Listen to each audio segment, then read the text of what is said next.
Good afternoon and welcome. This is Dr. Lauren Dew, and you're tuned in to Say a Word About This. Today we are doing a YouTube video as well as our blog talk radio program, and I believe we have a very provocative program for you today. We're going to be delving into the subject of what if your fetish is your abuser. We had an incredible time, my wife and I, as we journeyed down to Houston last weekend, June the 8th through the 10th, to attend the National Black Book Festival. This year it was held downtown Houston, but I was informed by its creator and director that next year we will be at a church location out in a large parking lot with about 6.5 acres to enjoy and allow people to come outside in the fall. So I'm looking forward to that. Downtown was fun. It was different. It was neat to meet all of the fine artists and authors and what have you. So we'll be posting some videos that we shot of the various artists and authors and what have you, as well as sharing some of the books that we were able to receive while at this event. But today we're going to get into an interesting subject. So, this is about knowing a little bit more and about knowledge and wisdom and understanding and sharing with you these different questions or discussions that we have to be a blessing for you, to give you more knowledge in making the choices that we all must make. I was just most impressed with I think it was maybe 3 or 4 of the authors had books that related to the word choices, and it seems like there's many that are writing that theme, choices. And it's, we did a program, I would say 2 or 3 years ago, maybe longer, where I dealt with the concept of choices. And it was a result of what the Lord gave me with regard to Deuteronomy, the 30th chapter, and verse 19.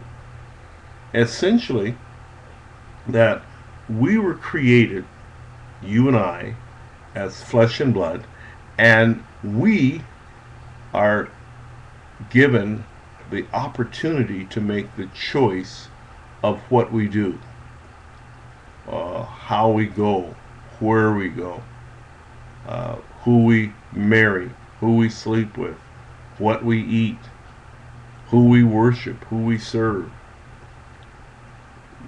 God gave that choice to us there and put it in writing to the children of Israel, which applies to you and me.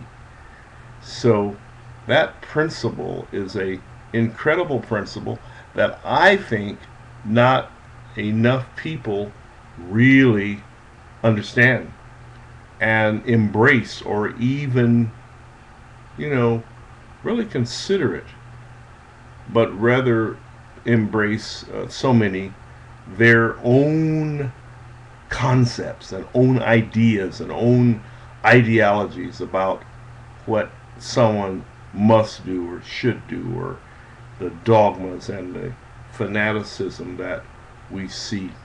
So, hey, you there in YouTube, if you want to get in on this conversation, it will continue after this YouTube stops.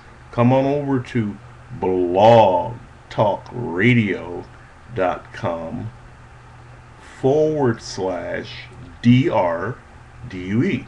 So it's DR-DUE, Dr. Do. And if you want to go to my website, feel free to go to Dr. Do, all run right together, drdo.com. And there you'll find and see relative information about what we're doing. So, welcome. We have a guest in the chat room and on the phone lines. And so our call-in number, if you want to provide a comment on the program, is 347-202-0880. Again, the call-in number is 347-202-0880. Now, this whole conversation tonight will be about this whole thing of fetishes. And just before I go off of the YouTube, I want to say all of us, more than likely, and maybe it's some of us, I'm not sure how to phrase it, but many people, put it that way, are involved in fetishes. And fetishes are many. Now, I was so tickled because as you know, those of you that follow me, use my various encyclopedias and dictionaries to get the definitions of these terms. And because I do so much work in sex, everybody thinks, well, good Lord, is he going to be on another sexual kick?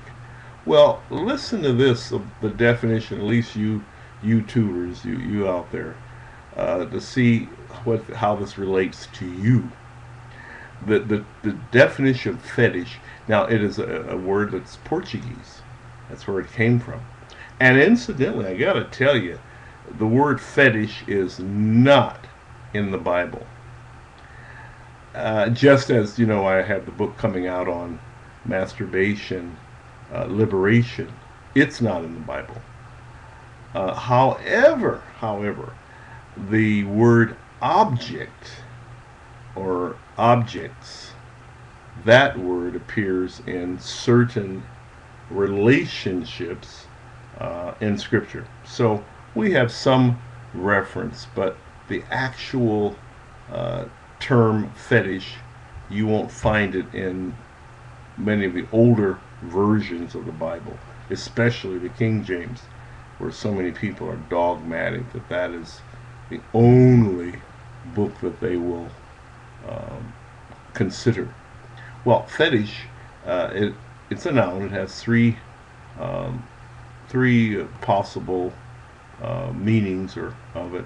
The first one is, now this I like because it's kind of funny. It says it's an object regarded with awe as being the embodiment or habitation of a potential spirit, or as having magical potency.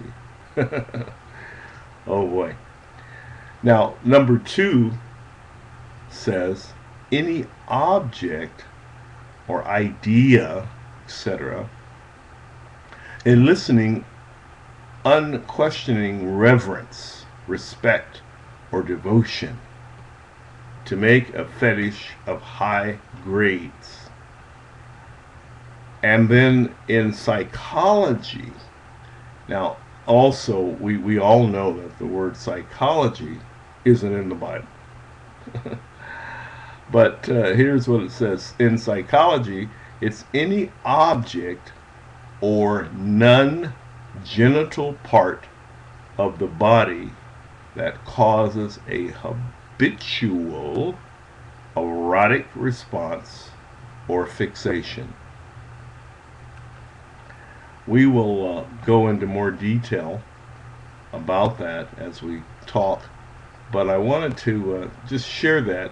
The origin of this whole thing, this whole concept of fetish, and the way the Portuguese, which is where this came from, if it were to be translated from Portuguese into English, it's spelled F-E-T-I-C-H, whereas the English has it Fetish, fetish. But the origin goes back to 1605, somewhere between there and 1615. It's a Portuguese, considered a charm, a sorcery. Oh boy. Now, they also go and say a noun, artificial. Or Latin, factitious, replacing. Oh boy, I wonder if some of the fetishes that people have actually replaces certain things. Don't know. The synonyms that go with that is talisman and amulet. Okay, well, hey, that gives you kind of an idea of this word fetish, and our discussion is, what if your fetish is your abuser? You know, why we do this and talk about all these possibilities of abuse, to let you see that abuse is, number one, extensive. It's not only child abuse, but it has its way of getting to adults, married, single, straight, gay, heterosexual, homosexual, lesbian, intersexed. It has its way of reaching so many possibilities. And so if you have something that was started by someone else in your life when you were a child and you were abused, and that object, that fetish, was part of it, and now you are free from that person, possibly, but not free from that object, then that's why we ask the question, what if your fetish is your abuser? Because, see, it may not be. It may just now be a situation of a behavior or a habit or a way or a style that you embrace and live with, and you don't carry it forward or play it forward, as they say, and abuse others.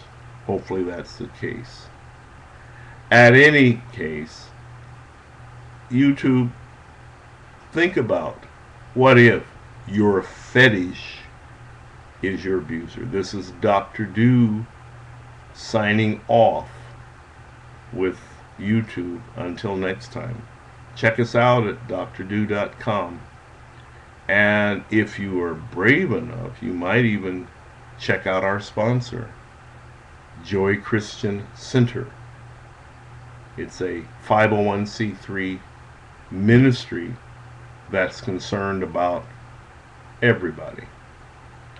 Alrighty, leave you with this thought, YouTubers. Pain is not for life.